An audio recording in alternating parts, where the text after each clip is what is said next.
नेपाली माटोको रक्षा गर्न खुट्टा नकामोस् प्रधानमन्त्रीज्यू। तपाईँलाई 3 करोड नेपालीको साथ र आशीर्वाद छ। नेपाल अब हामीले काठमाडौँमा एक्लै हिँड्न नमिल्ने भएको हो। कोही जलाइदिन्छु भन्छ, कोही खुकुरी हान्छ। हामी एक्लै हिँड्न हुने हो कि नहुने हो? रेजिसा ती सानी नानीको मृत्यु भयो। सामान्य सभामुख महोदय, मृत्यु एउटा भयो। सिङ्गो परिवार एउटा पीडामा हुनुहुन्छ। यसले के देखाउँछ भने अस्पतालभित्रको चरम लापरवाही, व्यथिति एकातिर देखाउँछ भने यो घटनाको बारेमा त्यहाँको अस्पतालको निर्देशकले जिम्मा लिनुपर्छ कि पर्दैन, त्यहाँको अस्पताल विकास समितिले जिम्मा लिनुपर्छ कि पर्दैन। त्यति मात्र होइन, स्वास्थ्य मन्त्रीज्यूले यो संसदमा आएर यो विषय आज पहिल्यै समय लिएर बताउनु पर्थ्यो। माननीय सदस्य श्री गगन कुमार थापालाई म समय दिन्छु। संक्षिप्तमा आफ्नो कुरा राख्नुहोस्। सम्माननीय सभामुख महोदय, नेपाली काङ्ग्रेसका सहमहामन्त्री संविधान सभाका सदस्य महेन्द्र यादवमाथि हिजो मध्याह्न काठमाडौँमा साङ्गतिक आक्रमण भएको छ। मैले हिजो साँझ चिकित्सकहरूलाई गएर भेटेँ। चिकित्सकहरूको भनाइअनुसार उहाँ भाग्यले बाँच्नु भएको छ। मैले नछल्नु भएको भए जे पनि हुन सक्थ्यो। म उहाँको शीघ्र स्वास्थ्य लाभको कामना गर्छु। साङ्गतिक आक्रमण गर्ने मान्छे पक्राउ परेको छ, तर एउटा शङ्काले सन्केर हान्यो भनेर एउटा भाष्य निर्माण गर्न खोजिँदैछ। यसलाई थामथाम पार्ने, सामसुम पार्ने कोसिस हुँदैछ। म नेपाली काङ्ग्रेसको तर्फबाट सरकारलाई सचेत पनि गराउन चाहन्छु, सरकारको ध्यान आकर्षण गराउन चाहन्छु। यो विषयको गहिरो अनुसन्धान भएर यो घटना कसरी भयो, किन भयो, यसका सबै पक्षहरूका बारेमा राम्रोसँग अनुसन्धान होस् र योसँग जोडिएका अरू सबै पक्षहरू पनि उजागर होस्। म गृहमन्त्रीलाई सोध्न पनि चाहन्छु कि अब हामीले काठमाडौँमा एक्लै हिँड्न नमिल्ने भएको हो। कोही जलाइदिन्छु भन्छ, कोही खुकुरी हान्छ। हामी एक्लै हिँड्न हुने हो कि नहुने हो? म प्रधानमन्त्रीले, गृहमन्त्रीले ठाउँ ठाउँमा बोलेको सुनिरहेको छु। यसलाई छाडिने छैन, यस्तो गरिनेछ। म आग्रह पनि गर्न चाहन्छु, जिम्मा लिएकोले धेरै बोल्ने होइन, गर्ने हो। हामीले परिणाममा हेर्न चाहन्छौँ। हामीले परिणाममा देख्यौँ भने त्यसको मूल्याङ्कन गर्ने संसद छ, नागरिक छ, आम जनता छन्, सञ्चार माध्यम छन्। काठमाडौँमा एउटा संविधान सभाको सदस्य भएको व्यक्ति सार्वजनिक कार्यक्रमबाट सहभागी भएर आउँदै गर्दा ऊ सुरक्षित छैन भने प्रधानमन्त्री, गृहमन्त्रीलाई यो विषयले बोल्नुपर्छ कि पर्दैन? हिजो मैले समाचारहरू पनि पढेँ सम्मानित सभामुख महोदय। के लेखिएको छ भने घटना हुनुभन्दा पहिला महेन्द्र यादवले के बोले भनेर लेखिएको छ। यसको आशय के हो? महेन्द्र यादवले जेसुकै बोलेका हुन्। महेन्द्र यादवले कसैलाई मन नपर्ने कुरा बोले रे, कसैलाई चित्त नबुझ्ने कुरा बोले रे। के कुनै पनि कुराले, कसैले पनि बोलेको कुराले कसैले कसैमाथि साङ्गतिक आक्रमण गर्ने, खुकुरी हान्ने कुरालाई जायज ठहराउन सक्छ, वैध ठहराउन सक्छ? म नियतमाथि प्रश्न गर्दिनँ, तर लेख्नेहरूले पनि सोच्नुपर्ने बेला आएको छ यो बेलामा।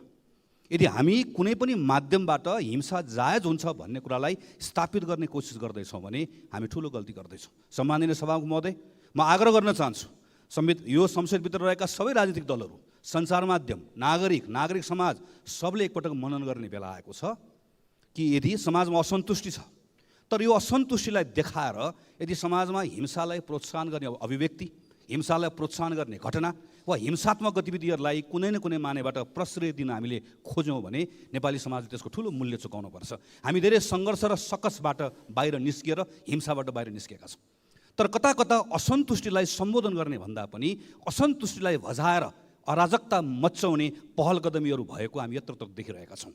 महेन्द्र यादवमाथि आक्रमण भयो भन्ने कुरा मात्र होइन, यो मान्छे मऱ्यो भन्ने होइन सभामुख महोदय, काल पल्क्यो भन्ने कुरा हो। त्यसैले यो घटनालाई सामान्य घटनाको रूपमा नलिउँ। अराजकताले जसरी नेपाली समाजलाई गाँच्न खोज्दैछ र कुनै न कुनै माध्यमबाट जसरी हामी यसलाई वैध वा जायज ठहराउने कोसिसहरू गरिरहेका छौँ, यसको ठुलो मूल्य नेपाली समाजले चुकाउनु पर्ने अवस्था आउन सक्छ। यो बारेमा हामी सबै सचेत हुनुपर्छ। अन्त्यमा सम्माननीय सभामुख महोदय, म एउटा अर्को विषयमा मात्र ध्यान आकर्षण गराउन चाहन्छु। यही बिचमा हामीले सुन्यौँ कान्ति बाल अस्पतालमा लाइन बसिरहेको एउटा हजुरबाले आफ्नो नातिनीको उपचार गराउन नसक्दाखेरि उनको मृत्यु भयो। मैले समाचारमा पढेँ, नियम बनाउनु पर्नेछ। म आफै स्वास्थ्य मन्त्री भएको बेलाको सम्झन्छु, त्यही बेलामा बनाएका नियमहरू छन्। अस्पतालमा अत्यावश्यक सेवा लिनुपर्ने मान्छेले लाइन बस्नै पर्दैन, त्यो नियम छ। अहिले नियम नभएको कारणले गर्दा भएन भनेर ढाकछोप गर्न खोजिएको छ। हाम्रो आँखा अगाडि 5 वर्षीय बालिका काठमाडौँको केन्द्रमा भएको बाल अस्पतालमा उपचार गर्ने सुविधा हुँदाहुँदै उपचार नपाएर छटपटाएर मर्नु परेको घटना पढ्न सुन्न हामी बाध्य भएका छौँ। यो घटनालाई पनि सामसुम नपारियोस्। यसका बारेमा सत्य तथ्य के हो छानबिन भएर सदनलाई जानकारी गराइयोस्। सम्माननीय सभामुख महोदय मार्फत यो पनि माग राख्न चाहन्छु। धन्यवाद। माननीय सदस्य श्री महेश कुमार बर्तौला।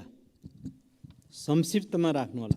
मकवानपुर क्षेत्रको था नगरपालिका वार्ड नम्बर 10 निवासी जितबहादुर गोपाली यति बेला उहाँ पोर्चुगलमा हुनुहुन्छ।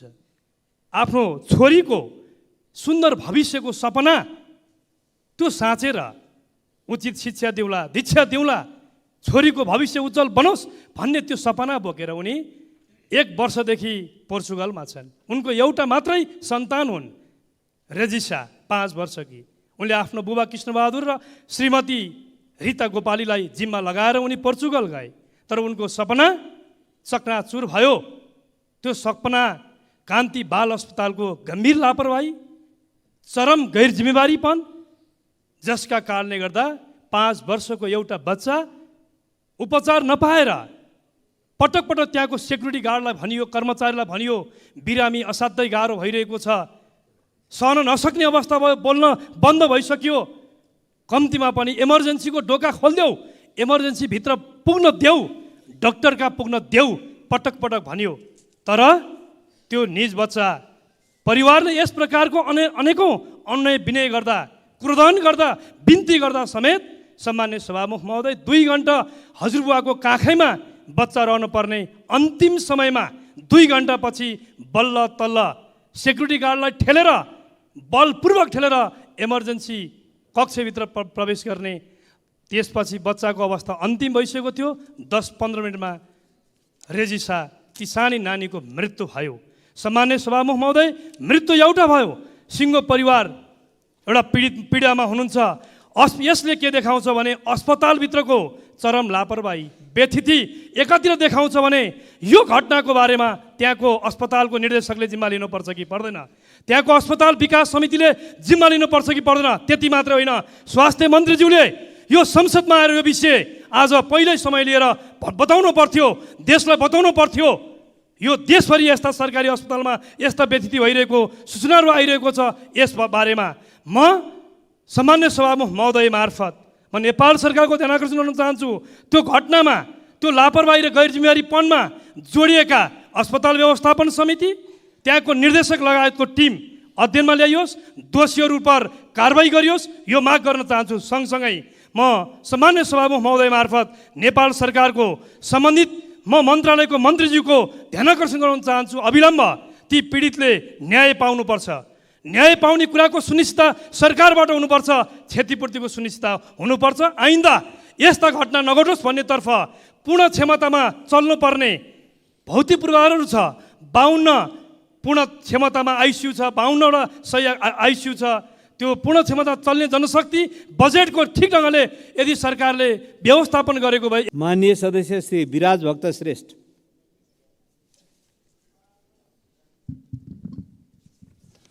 सम्मान्य सभामुख महोदय, सर्वप्रथम म काठमाडौँ महानगरपालिका 16 नम्बर वडाका वडा अध्यक्ष मुकुन्द दाईको निधनप्रति श्रद्धाञ्जली व्यक्त गर्दछु।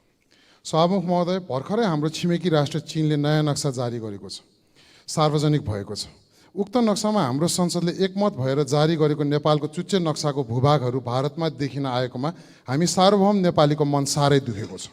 अझ अन्तर्राष्ट्रिय समुदायलाई पत्राचार नगरेकोले हामी हाम्रो परराष्ट्र नीतिमा कसरी चुक्दैछौँ भन्ने कुरा स्पष्ट देखिएको छ।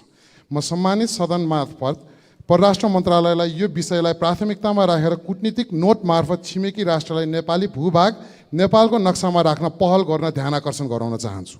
साथै प्रधानमन्त्रीको संयुक्त राष्ट्र सङ्घ र चीन भ्रमणमा नेपाली भूभागबारे कूटनीतिक पहल होस्। नेपाली माटोको रक्षा गर्न खुट्टा नकामोस् प्रधानमन्त्रीज्यू। तपाईँलाई 3 करोड नेपालीको साथ र आशीर्वाद छ। नेपालको जय होस्। माननीय सदस्य श्री सन्तोष परियार। सम्मानित सभामुख महोदय, त्रिभुवन विश्वविद्यालय अन्तर्गतका अध्ययन संस्थानहरूमाथि भएका व्यथितिहरूको समाचार बाहिर निरन्तर आइरहेका छन्। शिक्षामाथि हाम्रो राजनीतिले गरेको व्यथितिले त्रिभुवन विश्वविद्यालय त सखाप भयो नै, त्यो सँगसँगै हाम्रो स्कुलको शिक्षा पनि अहिले लगभग एक खालको कामै गर्न नसक्ने अवस्थामा परेको छ। आज भर्खर कान्तिपुर दैनिकमा त्रिभुवन विश्वविद्यालय इन्जिनियरिङ अध्ययन संस्थानमा भएको व्यथितिको समाचार बाहिर आएको छ। सम्माननीय सभामुख महोदय, सरकारको पदमा बसेर त्रिभुवन विश्वविद्यालयमा बसेर शिक्षा फैलाउनुको सट्टा बाहिर निजी क्षेत्रमा कलेज सञ्चालन गर्ने अनि अनुगमन पनि आफै जाने, अन्य कलेजहरूलाई त्यो अन्य कलेजहरूलाई त्यसको अध्ययन अध्यापन गर्ने कुनै पनि अनुमोदन नगर्ने र निजी क्षेत्रमा शिक्षा क्षेत्रलाई यसरी अगाडि बढाउने यो कहाँको नीति हो? म सामान्य सभामुख मार्फत नेपाल सरकारका शिक्षा मन्त्रीसँग जवाब चाहन्छु। यदि त्यसै गरी त्रिभुवन विश्वविद्यालय अन्तर्गतका कलेज अध्ययन संस्थानहरूमा बस्ने र बाहिर निजी क्षेत्रलाई पोस्ने हो भने हामीले भनेको समाजवादले हामीलाई कहाँ लान्छ? हामीले संवैधानिक हिसाबमा शिक्षा क्षेत्रमा समाजवाद उन्मुख भनेका छौँ, तर आज जुन किसिमको व्यथिति र जुन किसिमको राजनीतिक हस्तक्षेप त्रिभुवन विश्वविद्यालय। मान्य सदस्य श्री सुमना श्रेष्ठ।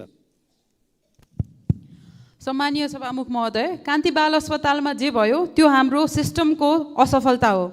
जहिले पनि क्षतिपूर्ति दिने, ठुलो ठुलो भाषण गर्ने, थामथुम गर्ने, तर यस्तो अवस्था कहिले आउन नदियोस् भनेर सार्थक प्रयास नगर्ने। आफूभित्र पनि हेर्नु पर्ला नि, भागभण्डाको आधारमा डाइरेक्टर अपोइन्ट हुन्छ कि मेरिटको आधारमा डाइरेक्टर अपोइन्ट हुन्छ। हाम्रो सिस्टमेटिक असफलताहरू यी हुन् र म सभामुख मार्फत प्रश्न सोध्न चाहन्छु अर्थमन्त्रीज्यूलाई र स्वास्थ्य मन्त्रीज्यूलाई। ट्रायाजिङ स्वास्थ्यकर्मीले नभई सुरक्षाकर्मीले गरेको के यो सही हो? कान्तिमा एमएसएस मिनिमम सर्भिस स्ट्यान्डर्डमा 68% नर्सिङ जनशक्तिको अभाव देखाइएको छ, के यो सही हो? डिजास्टर कल भयो कि भएन? आफूसँग ड्युटीमा नभएको जनशक्तिलाई बोलाउन, बिरामी स्टेबल गरेर 500 पर टिचिङ अस्पताल अथवा आइएफसिएचको सहयोग लियो कि लिएन? देशको राजधानीमा प्राथमिक उपचार केन्द्रहरूको अवस्था के छ? प्री हस्पिटल केयरको स्थिति के छ? एम्बुलेन्समा प्यारामेडिक छ कि छैन? त्यो सलाइन पानी चढाएर बचाउन सक्ने मान्छेलाई पनि। मान्य सदस्य श्री ज्ञानबहादुर शाही, समय 3 मिनट। त्यसपछि मान्य सदस्य श्री रन्जु कुमारी झा। सम्माननीय सभामुख महोदय, आज म रूपन्देही क्षेत्र नम्बर 3 का सांसद एवं प्रतिनिधि सभा सदस्य माननीय दीपक बोहराज्यूको तर्फबाट बोल्दैछु।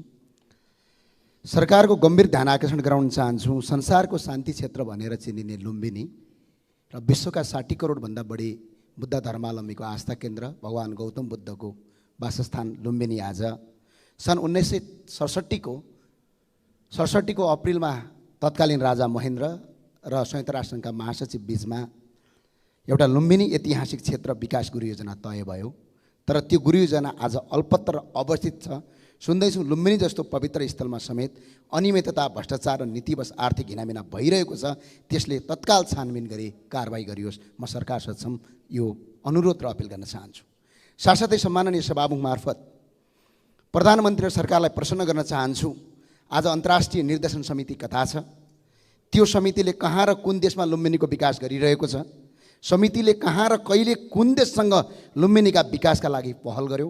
यसको जवाफ चाहिन्छ र संस्कृति तथा नागरिक उड्डयन पर्यटन मन्त्रीले पछिल्लो सदनमा यसको जवाफ हामी माग्दछौँ। र सम्माननीय सभामुख महोदय, गौतम बुद्ध अन्तर्राष्ट्रिय विमानस्थल सुचारू हुन्छ भनेर निजी क्षेत्रका मान्छेले 65 अर्ब र गौतम बुद्ध अन्तर्राष्ट्रिय विमानस्थल बनाउनका लागि 42 अर्ब रुपियाँ राज्यको खर्च भयो। अहिलेसम्म पनि 15 महिना भइसक्दा पनि सुचारू भएको अहिलेसम्म पनि एउटा प्लेन राम्रोसँग चल्न सकेको छैन। के कारणले यसको रोकियो? यसको जवाफ माग्छौँ हामी। र सम्माननीय सभामुख महोदय, 1978 मा जापानी वास्तुकला प्राध्यापक डाक्टर टङ्गलले तयार पारेको लुम्बिनी विकास गुरुयोजना 45 वर्ष बितिसक्दा पनि अहिले पनि अपुरो छ, अधुरो छ। यो किन अगाडि बढाइएन? यसको जवाब माग्छु। र लुम्बिनीलाई कङ्क्रिटको सहर बनाउन खोजिएको छ। यो कार्य तत्काल रोक्नका लागि सरकार सक्षम हामी माग गर्दछौँ। बेहलिया बुटल व्यापारिक मार्ग 6 लेनको सडक 10 वर्ष भइसक्दा पनि सडकको नाम अझै काम बाँकी छ। यसको पुरा गर्न चाहन्छौँ। भैरवा विशेष आर्थिक क्षेत्र सेचमा अरबौँ लगानी भयो, यसको अगाडि बढाउन चाहन्छौँ। र मिटर ब्याजका पीडितहरू अहिले पनि त्यहाँ आन्दोलन छन्, तिनीहरूलाई तपाईँको तत्काल क्षतिपूर्ति दिन अपिल गर्दछौँ। त्यस्तै अहिले मकवानपुर थाक 10 की रोजिसा गोपालीको मृत्यु भयो। धेरैले भन्नुभयो अस्पताल अस्पताल। म उदाहरण दिन चाहन्छु।